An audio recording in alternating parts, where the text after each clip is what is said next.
My son didn't look at me when he handed the pen over.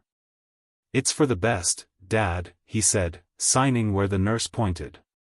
The papers smelled faintly of printer ink, still warm.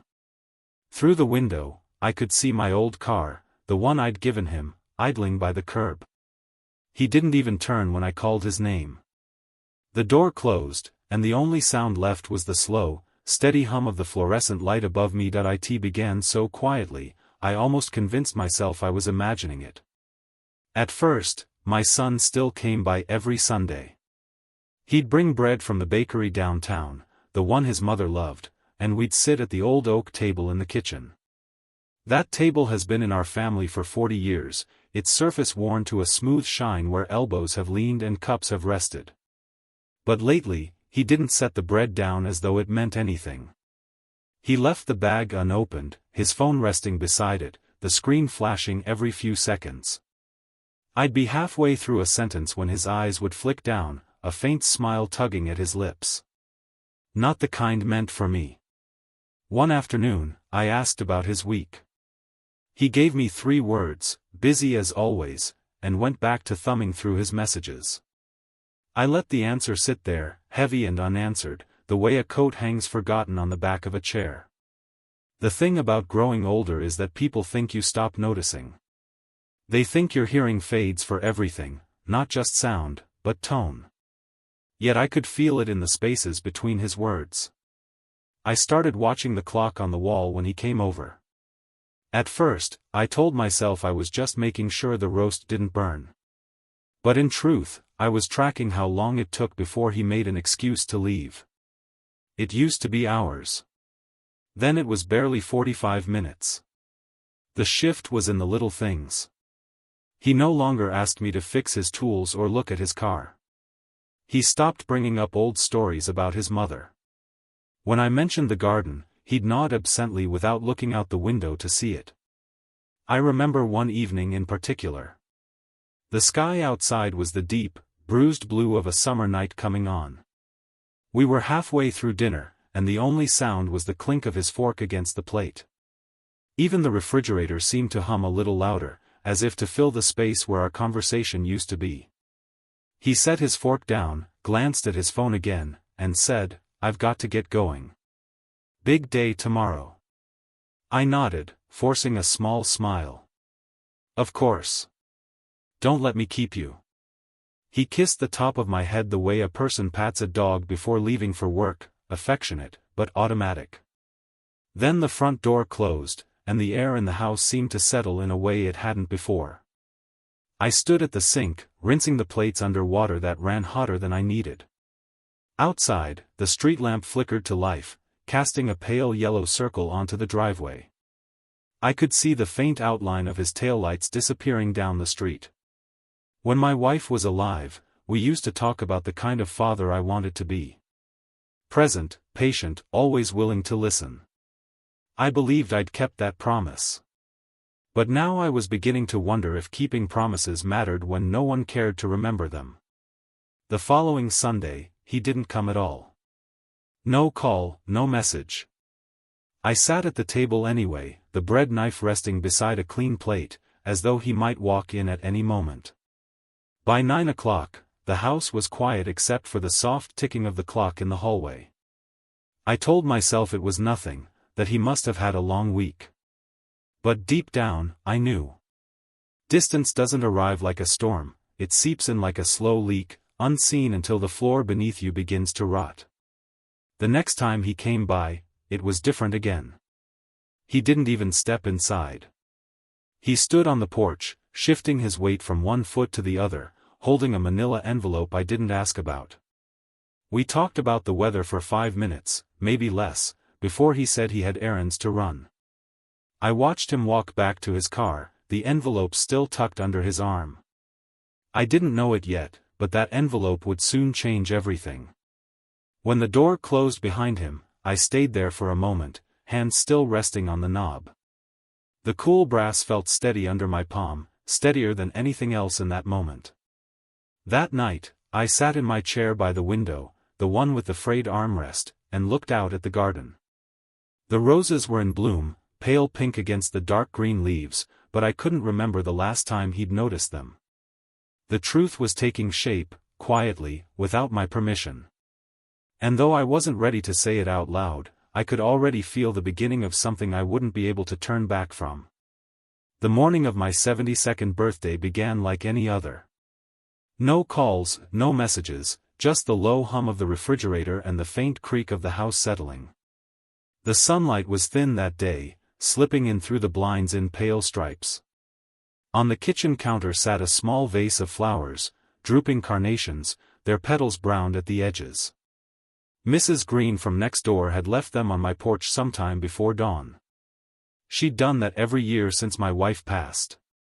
I made myself coffee, the smell filling the air in a way that almost covered the faint mustiness of the house after a night of rain. I stood there for a moment, mug warming my hands, letting the steam fog my glasses before I set it down. Birthdays used to mean something in this house. My wife would bake a cake the night before, humming softly to herself while I pretended not to notice the mess of flour across the counter. My son would always try to sneak a taste of the frosting, thinking I couldn't hear the soft scrape of the spoon against the bowl. Those sounds, the laughter, the clatter of plates, the chorus of "just one more slice," had been gone for years now, but their absence felt sharper on this day. By mid-morning, I decided I wasn't going to wait for someone else to make it special. I went down to the bakery and bought myself a cake, chocolate, with the kind of thick icing you could taste in your teeth hours later. The young cashier wrote "Happy Birthday" in shaky blue letters on top. She didn't ask who it was for, and I didn't tell her. Back home, I set the cake in the center of the kitchen table. The smell of sugar filled the air, warm and almost cloying. I took out a single plate, cut one small slice, and sat down to eat it in silence. The first bite was good, rich, sweet, but it felt wrong somehow, like wearing a suit without a tie. Celebrations, I realized, weren't made for one person alone. I left the rest of the cake untouched, the knife resting beside it, frosting drying at the edges. It sat there all afternoon, untouched except for my slice, the air in the kitchen growing heavier as the day stretched on. At 3 o'clock, the mail arrived. Bills, a catalog I didn't want, and a card from my insurance company offering me a senior benefit plan. I laughed, but it wasn't the kind of laugh that made your chest feel warm. I checked my phone more than once. Each time, the screen stared back blankly, no new messages. By early evening, the sky outside had turned the color of pewter, and rain tapped softly against the windows. I turned on the lamp in the living room, its yellow light pooling across the carpet, and sat in my chair. I told myself maybe they were planning a surprise.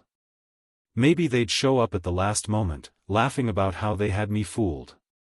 7 o'clock came. Then 8. No knock on the door, no headlights sweeping across the driveway. At 9, I gave up waiting. I walked into the kitchen, cut another thin slice of cake, and ate it standing up. It didn't taste any sweeter than the first. I rinsed the plate, leaving the rest of the cake under its clear plastic dome. Tomorrow, I would probably give it to Mrs. Green or the folks at church. As I dried my hands on the towel, I caught my reflection in the darkened kitchen window. The lines on my face seemed deeper in that moment, though maybe it was just the angle of the light. I thought back to a birthday from years ago, my 45th. My wife had organized a surprise party in the backyard, strung lights along the fence, and invited friends from work. My son, barely out of high school, had made me a card with his own hands. He'd drawn a lopsided cake on the front and written inside, "Best Dad in the World." I'd kept that card for decades, tucked in a drawer. Somewhere along the way, those words had stopped meaning anything to him. I switched off the kitchen light, leaving the cake in the dark, and went to bed. The sound of the rain followed me into sleep, soft and unbroken. The next morning, there was still no message, no belated call. Only the faint smell of sugar in the kitchen, and the sense that something in our family had quietly shifted into place, something that wasn't going to shift back. I didn't know it yet, but that silence would make the words I was about to overhear in the coming days land harder than any shouted insult ever could.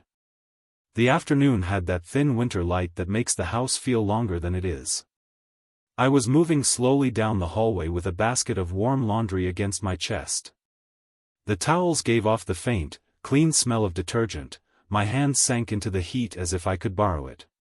Somewhere in the kitchen, the clock ticked, a small, patient sound. I heard her voice before I saw the phone. My daughter-in-law's tone was soft but firm, the way people speak when they've rehearsed. "It'll be easier when he's settled there," she said. "We'll sort everything soon."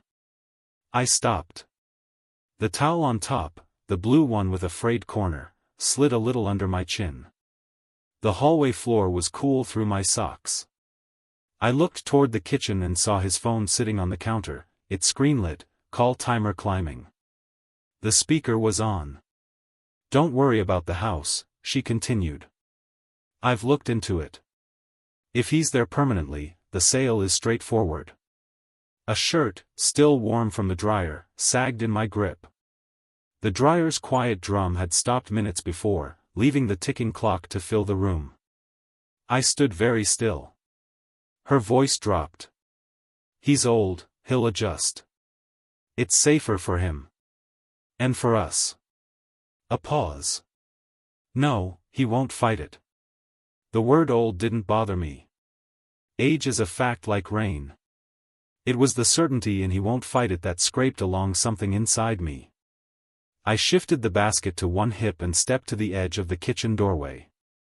I could see the phone clearly now, my son's name at the top, the small green bar pulsing with each syllable she let out. The light above the stove hummed faintly. "Once we clear his things," she said, "the realtor can list it. The market's good." A rustle, then her laugh, not unkind, but tidy. "No, we'll keep a few photos. The rest, we can donate, I suppose." The towels were cooling against my arm. I placed the basket on a chair and reached for a shirt that still held the dryer's warmth. The fabric was soft, as though it wanted to be useful. I folded it carefully, aligning the seams, and set it aside. It gave my hands something to do. I found myself remembering the first winter in this house. We had no money for the good windows, and the drafts worked their way under the doors like curious cats.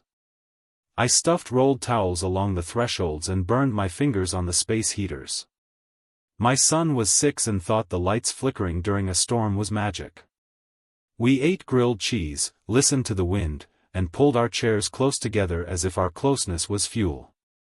The voice in the kitchen went on. "He won't be around much longer, legally speaking, we can sign on his behalf if needed." Another pause. "Of course, we'll visit. At first." I set my hands flat on the counter beside the phone. The laminate was cool and had a small chip on the edge where my wife used to set down hot pans too quickly. I traced that chip with my thumb. There was a time I could lift a car hood with one hand and rebuild the thing that made it move with the other. There was a time I sold that same car so my son could afford another semester of college.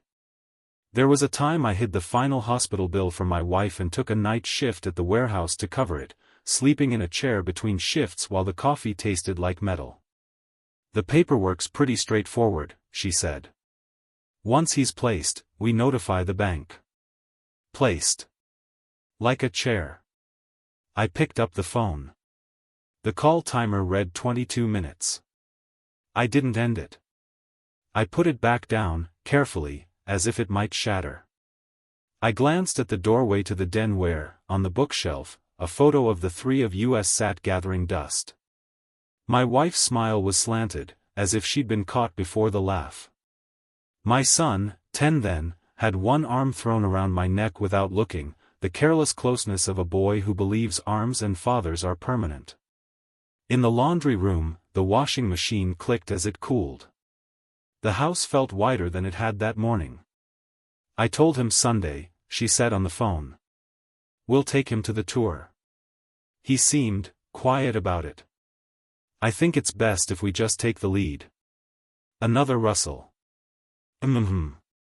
Hill sign. I stood there, listening to air move through the vents.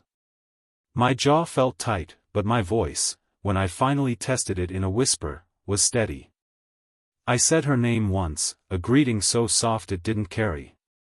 Then I stepped back into the hallway before the urge to speak grew teeth. In the living room, the curtains breathed in a draft I had missed. I sat down in my chair, the one with the flattened cushion, and laced my fingers together. My hands were dry. On the side table, my wife's sewing tin caught the light, a small flash, then gone. She never threw out buttons, she'd say, "You can't predict the day you'll need the exact one." I thought about the years counted in buttons, school uniforms mended, job shirts patched, the suit repaired for his graduation. I thought about the day I slipped a crisp bill into his palm when he went to propose, telling him to buy a ring she'd feel through her glove. He squeezed me hard, then. He said, "I won't forget this." In the kitchen, the phone call ended with a small click. Silence edged the rooms like frost. I folded the last of the shirts, smoothing the collar with my thumb. Then I returned to the counter. The phone lay there, dark screen reflecting a slice of my face. I didn't touch it. I stood long enough for the light above the stove to flicker once, then steady. When my son came by that evening to pick up the phone, he let himself in. He was flushed from the cold, a neat line carved in his hair.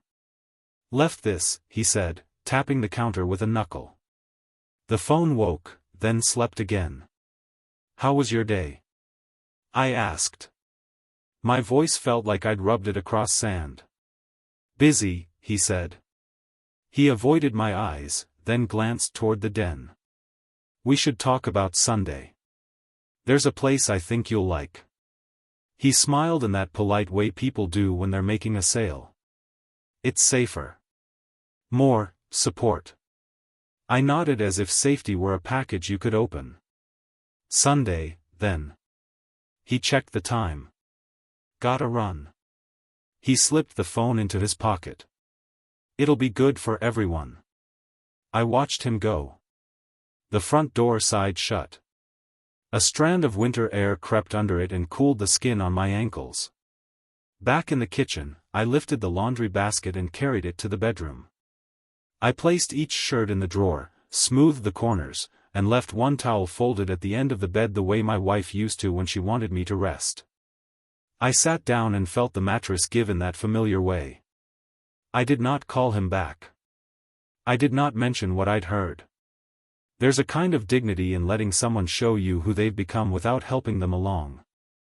That night, I lay awake and listened to the pipes tick in the walls. A plan did not come to me. Only a promise did, would not be placed. In the morning, I'd make coffee and sweep the kitchen floor. I'd mend the loose button on my coat. I'd be ready for Sunday. What would you do if you overheard your family planning your absence? I slept lightly, and in that thin sleep, the sound of a distant door seemed to open and close. When morning came, I rose with the simple shape of a decision, sharp enough to hold but not yet lifted. Sunday would arrive, and with it, the final push I needed. Sunday came with the brittle chill of late winter. The sky was clear, but the air had that sharpness that made every breath feel measured. I'd put on my heavier coat, the one with the repaired pocket seam, and waited by the front window. At 10 sharp, my son's car pulled into the driveway. He didn't turn off the engine right away. Instead, he stayed seated for a moment, adjusting something on the dashboard. When he finally stepped out, his smile was practiced, too neat at the edges. "Morning, Dad," he said, brushing his hands together against the cold. "Ready?" I asked where we were going. "Just a short drive," he said, voice light. "Thought we'd check out that place I mentioned." The place didn't need a name. I knew. I slid into the passenger seat. The upholstery was warm from the sun, but the air between us felt cool. We drove in silence for several minutes, the radio low, playing a song I recognized but couldn't place. His fingers tapped the steering wheel in a rhythm that wasn't in time with the music. When we pulled into the parking lot, the building came into view, a sprawling, beige structure with rows of evenly trimmed hedges and windows that all looked the same. A metal sign out front read, "Willow Pines Retirement and Assisted Living." The letters caught the light in a way that made them too bright to look at for long. Inside, the air was still and faintly scented with lavender, the kind that comes from cleaning products. A receptionist with a polite, distant smile offered us coffee in paper cups. I took one, more to keep my hands occupied than for the taste. A young woman in a neat blazer approached. "You must be Mr. Dawson," she said, addressing me but looking briefly at my son. "We've got everything set for your tour." I glanced at him. He nodded as if this were a surprise gift, something I'd thank him for later. We walked down long carpeted halls, each step muffled. Doors stood slightly ajar, revealing tidy rooms with identical furniture, a bed, a small dresser, a chair by the window. Some windows looked out onto a courtyard where a few residents sat bundled in coats, their faces turned toward the weak sun. The woman's voice flowed steadily as she spoke about daily schedules, on-site nurses, meal options. My son asked questions about activities and transport services. He used the word "we" a lot. "We'd like to know. We're wondering if." In one room, the bedspread was patterned with pale blue leaves. The window looked out onto a patch of grass where a single bird pecked at the soil. The air smelled faintly of disinfectant, though someone had tried to cover it with the scent of lemon. "This one's available immediately," the woman said. I ran my hand along the edge of the dresser. The wood was smooth but light, as if it might shift under too much weight. My son stepped closer. "Dad, I really think this could be good for you. Less to worry about. Meals made. Help if you need it." The woman excused herself to fetch paperwork. I looked at him. "Help with what?" He avoided my eyes, instead glancing toward the doorway. "You're alone in that big house. It's not safe. This way, you'll have company. And," he hesitated, "it's time to make things easier. For everyone." When she returned, she slid the papers toward me. The edges of the pages were still warm from the printer. My son picked up the pen before I did, signing his own name in the spaces meant for responsible party. "Here," he said, pushing the pen across the table to me. I took it, feeling the weight in my hand. The ink tip hovered above the page. Somewhere down the hall, a cart rolled past, its wheels squeaking in a steady rhythm. I signed my name. The letters were slower than they used to be, but they were steady. "Great," the woman said, gathering the papers with brisk efficiency. "We can arrange the move this week." We drove back in near silence. He dropped me at home, promising to help with packing later in the week.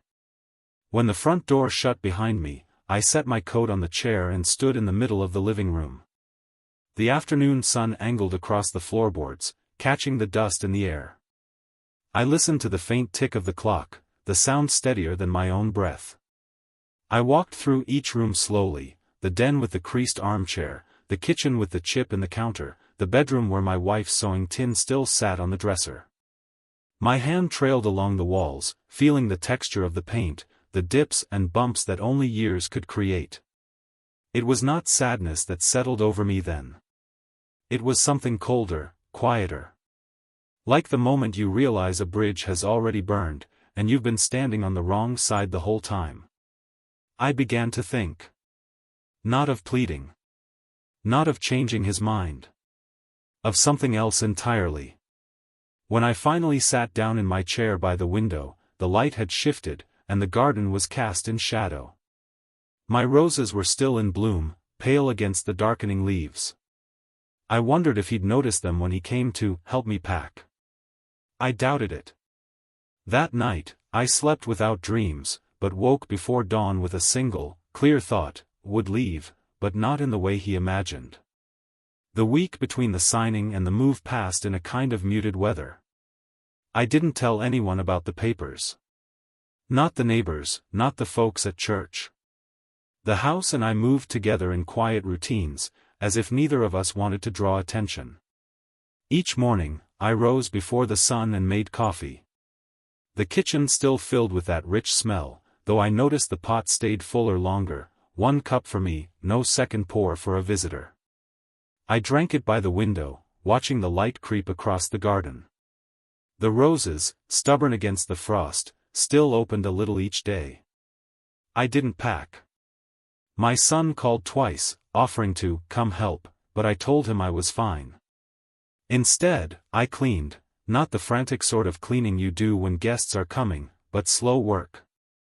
Dusting shelves. Wiping the counter until the small chip at the edge showed pale against the laminate. Mending a tear in the curtain with thread my wife had kept wound around a paper card. The house made its own music. The tick of the hallway clock. The low hum of the fridge. The creak in the third floorboard from the kitchen door, a sound my son used to try to skip over as a boy, never successfully. I found myself listening for it, though the only steps across it now were my own. On the second day, I walked the neighborhood. The air was sharp, my breath a visible trail behind me. I passed Mrs. Green's place. She was out front trimming the last of her hydrangeas. She waved, asked if I'd be at the community breakfast next month. I said I wasn't sure. Her smile faltered just slightly. People can feel when something's been left unsaid, but she didn't press. By the third day, the calls from my son grew shorter. Just checking in, he'd say, his voice carrying the tone of someone ticking an item off a list. Once, I thought I heard my daughter-in-law in the background, asking if I'd decided on what to take. I let the question hang in the air and changed the subject. I began spending more time at the library. Not for the books, though I always left with one tucked under my arm, but for the quiet. Libraries are different kinds of silence than houses. A house's silence is personal, a library's is shared. I liked the weight of that. There, I started reading about property sales, care facility ownership, and small business transfers. Dry material, but I read it as carefully as I once read engine manuals. My father used to say there's no such thing as useless knowledge, you just haven't met the day you'll need it. Back at home, I made notes. Not lists, those could be found. Just small reminders, written in an old notebook with a leather cover soft from years of handling. Ask about insurance clauses. Tax implications. Staff retention. Each entry was simple, but together they began to look like something larger. On the 5th day, I sat in the garden shed for a while. The air inside was faint with the smell of soil and rusting metal. My tools were in their places, handles worn smooth where my hands had gripped them over the decades. I ran my fingers along the edge of my old spade, remembering planting the first rosebush with my wife. She'd insisted on pink, though I wanted red. Pink catches the light better, she'd said. She'd been right. That night, I made a small fire in the fireplace. Not because it was cold, though the air had a bite, but because I liked the sound of it. I sat with the notebook in my lap, flipping through my notes, adding new ones in the spaces between. My handwriting was slower these days, but it was steady. By the 6th day, the phone calls stopped. My son must have figured there was no rush now that the papers were signed. The house grew even quieter. I realized, with some surprise, that I liked it that way. In the evenings, I walked the property, my shoes crunching over the thin crust of frost on the grass. The windows of the house glowed warm behind me, a sight I'd once assumed I'd always return to. Now, each time I turned back, I thought about how someone else might look at them soon. That thought didn't ache the way I expected. It settled, instead, into a kind of calm resolve. On the 7th morning, I stood in the doorway with my coat on, keys in my pocket. The sky was the pale blue of early spring trying to arrive. I locked the door behind me, a habit I'd had since my first day in the house, and walked to the car. I drove past Willow Pines. The parking lot was empty except for a staff member smoking near the service door, his breath mingling with the gray curl of smoke. I didn't stop. Not yet. Instead, I drove further, past the edge of town, to a small cafe near the highway. The coffee wasn't as good as mine, but the owner knew everyone by name. She called me Han and didn't rush when I asked about the small business listings she kept on a corkboard by the door. Pinned among ads for lawn services and babysitters was a single printed sheet, property for sale, Willow Pines retirement and assisted living. Owner retiring. Private inquiries welcome, asterisk. I stood there a long moment, reading it twice. The paper smelled faintly of fryer oil from the kitchen. By the time I left the cafe, the sun was higher, and the air had lost some of its bite. I drove home without turning on the radio. That evening, I added 3 words to my notebook: make the call. The morning after I wrote make the call, I didn't rush. Big changes deserve a slow hand. I brewed coffee, let it cool a little, and drank it in the kitchen while the light shifted across the counter. The house smelled faintly of toast and the oil soap I'd used on the wood the day before. I waited until 9 o'clock before dialing the number on the flyer. My voice was steady, almost casual, when I asked to speak to the owner. Her name was Margaret. She sounded older than me, her tone carrying that mix of fatigue and formality I've heard in people who've run a business too long. She'd inherited Willow Pines from her late husband and kept it going more out of obligation than passion. Within 5 minutes, she was telling me she was ready to be done with it. We met 2 days later in her office at the back of the building. The room smelled faintly of peppermint tea and paper, old paper, the kind that's been handled too much. Stacks of files leaned precariously on a low cabinet. Through the window, I could see the courtyard, the benches bare in the winter air. She didn't know me as a resident. She knew me only as Mr. Dawson, potential buyer. I didn't correct her. Margaret was direct, she wanted out quickly, quietly, and with as little trouble as possible. I told her I understood trouble better than most. I didn't make an offer that day. Instead, I asked for records, maintenance costs, occupancy rates, staffing lists. She hesitated, then slid them across the desk in a worn blue folder. The paper was warm from her hands. Back home, I spread everything out on the dining table. The wood bore faint scratches from decades of use, but it was still strong, like me. I studied each page as if it were a road map to somewhere I'd never been but always meant to see. The numbers told a story: steady income, rising costs, and a building that needed more attention than it had been getting. That night, I opened the small safe in my closet. Inside were the savings I'd built over decades, plus a few investments I'd been too cautious to touch. My wife used to say money was like seeds: you planted it right, and it grew. I'd planted mine carefully. Over the next week, I made quiet arrangements.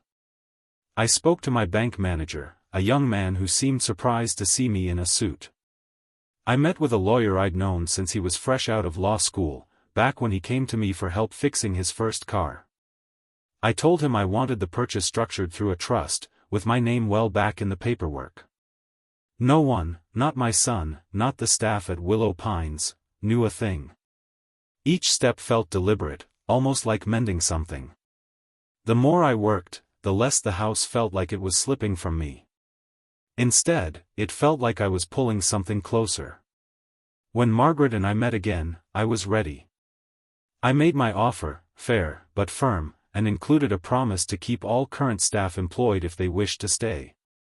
Her shoulders eased when I said it. She accepted without haggling. We signed the agreement in her office, the same room where, only weeks earlier, my son had sat across from a different desk, signing away my place in my own home. I used the same kind of pen, smooth, heavy, the ink dark against the page. After the papers were signed, Margaret extended her hand. Her grip was light but certain. "It'll be in good hands," she said. I didn't tell her she was handing it to the man her future ex-resident son thought he could tuck away like a piece of old furniture. Some truths are better kept for the right moment. Driving home, the winter sun was low, casting long shadows across the road. I didn't feel triumphant. Triumph is noisy. What I felt was more like the steady click of a lock turning into place. That evening, I sat in my chair by the window, notebook open on my lap. The last page I'd written held the words "make the call." Beneath it, I wrote 2 more, "done." Quietly. The next step would require patience. I'd let my son walk straight into the truth without a hint it was coming. Would you tell your family first, or let them find out the hard way? I closed the notebook and looked out at the garden. The roses were gone now, pruned back to bare stems for the winter. But I knew what was under the soil, waiting. Some things bloom best when no one's watching. The change happened in a single morning, but it had been weeks in the making. The sale of Willow Pines closed quietly, the signatures filed, the payments transferred. No announcements, no ribbons cut, just the passing of ownership from one set of hands to mine. The staff learned first, called one by one into the small conference room at the back. I told them nothing would change in their day-to-day. If they had questions, they could come to me directly. Most looked surprised, a few smiled. One nurse, the same who'd offered me coffee on my tour, gave me a small nod that seemed to say she understood more than she let on. From the outside, everything went on as before. Residents played cards in the lounge, television murmured in the background, and the halls smelled faintly of disinfectant and lavender. But behind the front desk, new policies took shape. Guest access now required advance approval. Financial reviews were updated. The property records for the house my son had his eye on were flagged for private handling. 2 days after the paperwork settled, my son arrived at Willow Pines, expecting to pick me up for a final talk about the house. He walked in briskly, that manila folder under his arm again. The receptionist greeted him politely, then tapped at her computer. "I'll just need to confirm your appointment," she said. "Appointment?" He gave a short laugh. "I'm his son." Her smile didn't falter. "Yes, but we have a process now. Won't take long." I could see him from the end of the hallway. He was shifting his weight, glancing toward the door to my room as if sheer familiarity might bypass the new rules. When I stepped into the lobby, he looked relieved. "Dad, there you are. Let's get going, we need to." "Why don't we talk here?" I said. My voice was calm, my hands loose at my sides. "Less driving that way." He blinked, thrown off his rhythm. "I figured we'd go over to your place, start sorting things." "The realtor's ready." "I'm not." Something in my tone made him pause. He glanced at the receptionist, then back to me. "What do you mean you're not? We've got timelines here." I didn't answer right away. Instead, I stepped closer and gestured toward a quiet corner of the lobby. "Let's sit." He followed, the folder still clutched in his hand. We sat across from each other in the small waiting area where the cushions were a bit too firm. Behind him, the window framed a bare tree in the courtyard, its branches dark against the winter sky. I let a small silence sit between us before speaking. "You should know, Willow Pines has a new owner." He frowned. "Okay, and?" I watched his expression as I said it. "I'm the owner." For a moment, he didn't move. Then he laughed, short and sharp. "What are you talking about?" "It's mine now," I said, evenly. "The building, the land, the business. Every room, every key." His mouth opened, then closed. I could see the calculation happening behind his eyes. "Why would you?" He stopped himself. "What does that have to do with the house?" "Everything," I said. The new guest policy meant I had control over who came and went, and that included him. The flagged property record meant the house wasn't moving into anyone's hands without my say. And as the owner, my position here wasn't temporary. His fingers tightened on the folder. "You can't just." "I can," I said, keeping my tone even. And I have. A small flush crept up his neck. He glanced toward the receptionist again, as though expecting her to intervene. She didn't look up from her screen. I stood. I'll let you know when I'm ready to talk about the house. Until then, there's nothing to discuss. He stayed seated for a moment longer, then rose quickly, the legs of his chair scraping against the tile. This isn't how this works, he muttered. It is now. He left without shaking my hand, the glass door sighing shut behind him. Through the lobby window, I watched him cross the parking lot, the manila folder still under his arm, his stride clipped and uneven. Back in my office, I sat down at the desk. The surface was bare except for the set of keys Margaret had given me. They were heavy in my palm, the kind of weight you feel even after you put it down. I turned one over between my fingers, the metal cool against my skin. Outside, the wind caught in the courtyard branches, making them sway in slow arcs. I didn't feel giddy or vengeful. What settled in me was quieter, the knowledge that I had taken back the ground beneath my own feet. The house could wait. The real move was already made. I waited a week before calling him. Enough time for the new reality to sink in, for him to feel the absence of control. When I finally did, my voice was steady, almost businesslike. We need to talk, I said. Face to face. He agreed, though there was hesitation in his tone. I suggested we meet in the conference room at Willow Pines, neutral ground, though it was anything but. The room was small but well lit, afternoon sun slanting through the blinds in narrow stripes. The table between us was polished to a shine, the kind where you could see your own reflection if you leaned close enough. I arrived early, arranging the papers neatly in front of me, not in a stack, but spread slightly, as though they'd been casually left there. When he walked in, he didn't sit right away. He stood just inside the doorway, the manila folder in his hand again, as if it had become a kind of shield. What's this about? Sit, I said quietly. He did, though not without that quick glance toward the door, the kind people give when they're weighing whether to stay or leave. I let a small pause fill the space before speaking. You've been making plans. About me. About the house. His eyes narrowed. We've talked about this. You need. I raised a hand, not quickly, but enough to stop him. You've mistaken my silence for agreement. He leaned back, crossing his arms. Dad, this is ridiculous. The house is too much for you. This place, he gestured toward the door, is better. Safer. I reached for the document nearest to me and slid it across the table. The title was printed in clear, formal type, Property Deed, Willow Pines Retirement and Assisted Living.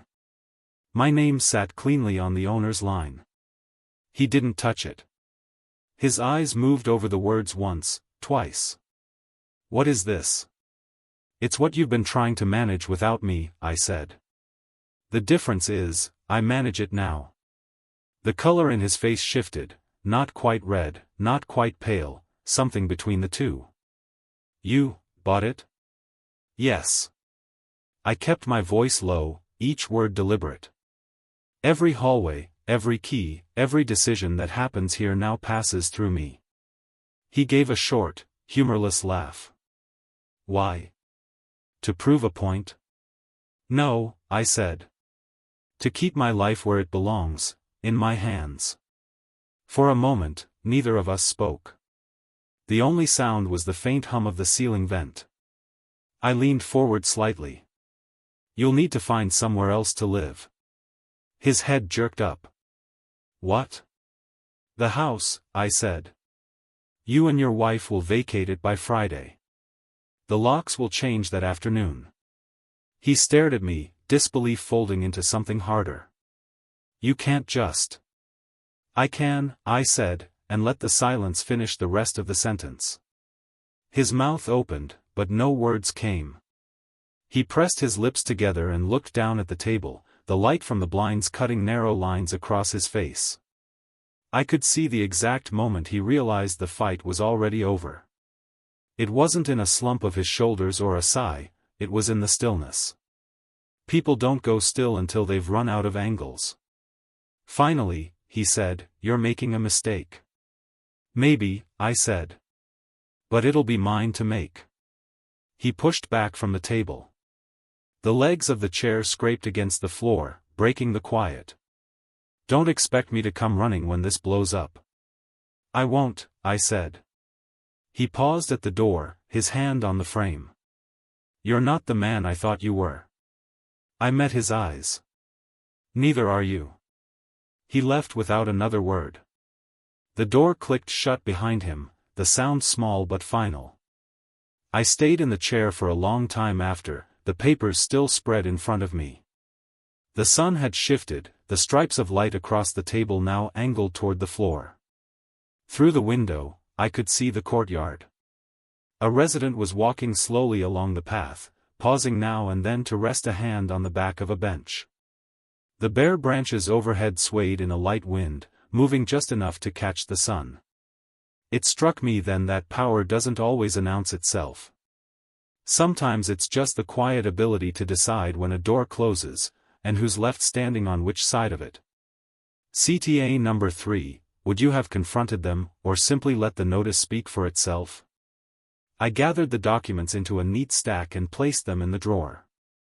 The keys on the desk caught the last of the sunlight, glinting briefly before the room dimmed. By the time I stood, the air felt different, lighter, though the weight of the moment still sat in my chest. I walked out of the room without looking back. Some things don't need to be checked twice to know they're done. In the weeks after the confrontation, the air around me felt different.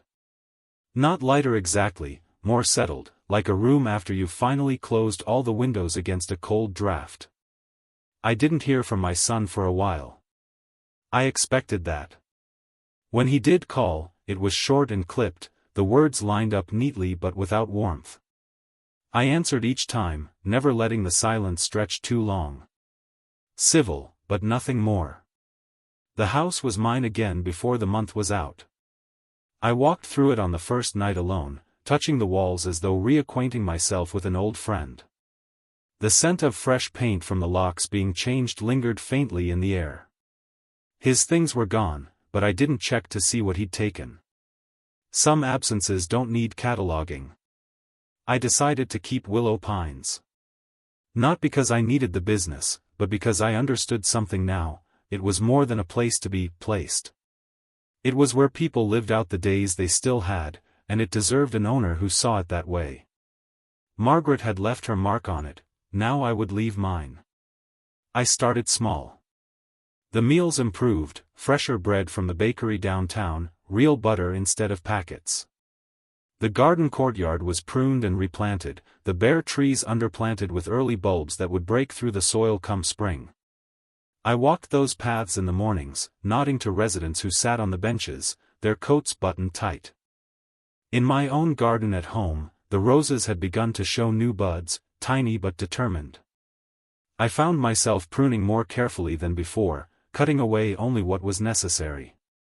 I knew now that some growth needs time and protection, not a complete clearing.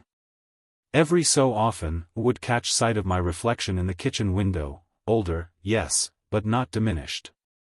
My wife's sewing tin still sat on the dresser in the bedroom, the buttons inside rattling softly when I moved it. I kept it there as a reminder, small, saved things can one day be exactly what you need. Neighbors asked now and then if I was lonely. I told them the truth, no, not really. The house breathed with me again. I spent my mornings at home, my afternoons at Willow Pines, and my evenings reading in my chair by the window. The rhythm was quiet, but it was mine. One Sunday, Mrs. Green from next door brought over a plate of cookies. We stood in the doorway talking about her hydrangeas and the rumor that the old grocery store might reopen. Before she left, she said, "It's good to see you steady on your feet again." I didn't realize until she said it that she'd noticed when I wasn't. I saw my son only once after the move. It was at the grocery store, near the bakery section. We exchanged nods. He asked how I'd been. I told him, keeping busy. We didn't speak of the house, or willow pines, or that conference room with its sunlight stripes across the table.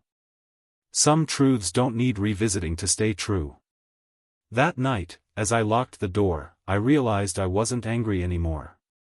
Anger takes energy, and I'd rather spend mine on the things that grow: gardens, friendships, a life that fits in my own hands. Spring came quietly. The roses opened, pale pink against the deep green leaves, just as my wife had once promised they would.